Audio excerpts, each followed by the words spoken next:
ഈ മുഖത്തെ ഭാവം കണ്ട ആരെങ്കിലും പറയും എൻ്റെ കുട്ടിക്ക് ഇത് ഇല്ലാത്ത മുറിവാണെന്ന്. സത്യമായിട്ടും തൊലി പോയൊരു പാടേ ഉള്ളൂ കേട്ടോ. പക്ഷേ എന്ത് ചെയ്യാനാ, അവൾക്കത് പറഞ്ഞു കൊടുത്താൽ മനസ്സിലാവില്ലെന്നേ. തിന്നുന്നേയും കുടിക്കുന്നതും എല്ലാം അതിൽ കൂടാണ്. ഇപ്പോൾ വൈകുന്നേരം സ്കൂൾ വിട്ട് കഴിഞ്ഞാൽ ഒത്തിരി വെള്ളം കുടിച്ച ഫാൻ്റെ കാറ്റും കൊണ്ട് ഒരു 5 മിനിറ്റ് ഇരുന്നാൽ എന്താ ഒരു സുഖം എന്നറിയാമോ. അത് കഴിഞ്ഞ് നേരെ അടുക്കളയിലിട്ട് വിടും. കാരണം വിശപ്പ്. അത് എന്തിനുള്ള വിശപ്പാണെന്ന് അറിയായിരിക്കുമല്ലോ.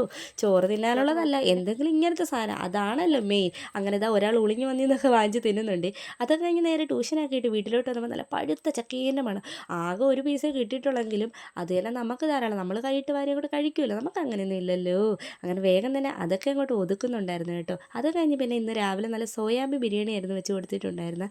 നല്ല സോയാബീൻ ബിരിയാണി എന്ന് പറയാൻ ഉള്ള സാധനങ്ങളൊക്കെ ഇട്ട് കുറച്ച് നെയ്യും ചേർത്ത് എസൻസും ചേർത്ത് കഴിഞ്ഞാൽ നല്ല ബിരിയാണി തന്നെ ആവുമല്ലോ. അപ്പം ഞാൻ 1.5 ഗ്ലാസ് അരി എടുക്കുന്നുണ്ട്. കാരണം ബിരിയാണി വെക്കുന്ന ദിവസങ്ങളിലെല്ലാം അവർ രാവിലെ ഇത് തന്നെയാണ് കഴിക്കാറ്. അതുകൊണ്ട് ഒരു കണക്കിനൊക്കെ നല്ലതാണ്, കാപ്പി ഉണ്ടാക്കുന്ന സമയം ലാഭമാണല്ലോ. അങ്ങനെ വേഗം തന്നെ അതൊക്കെ അങ്ങോട്ട് സെറ്റാക്കിയിട്ട് വേഗം ചോറ് അങ്ങോട്ട് വേവിച്ച് മാറ്റി വെച്ചിട്ട് അതിൽ കൂടെ തന്നെ മസാലകളും സെറ്റാക്കിയാണ് വെക്കാറ് കേട്ടോ. അപ്പോൾ ഈ ചോറ് വേവിക്കുമ്പോൾ ഒരു അല്പം എണ്ണ ചേർത്ത് കഴിഞ്ഞാൽ ഒട്ടിപ്പിടിക്കാതെ കിട്ടുകയും ചെയ്യും. അപ്പോൾ ഈ അവസാനം നെയ്യ് വെച്ച് കഴിഞ്ഞാൽ ആ മണവും അതിൻ്റെ ഒരു ഫ്ലേവറൊക്കെ അതിൽ തന്നെ നിൽക്കും എന്നാണ് എൻ്റെ ഒരു ഇത്.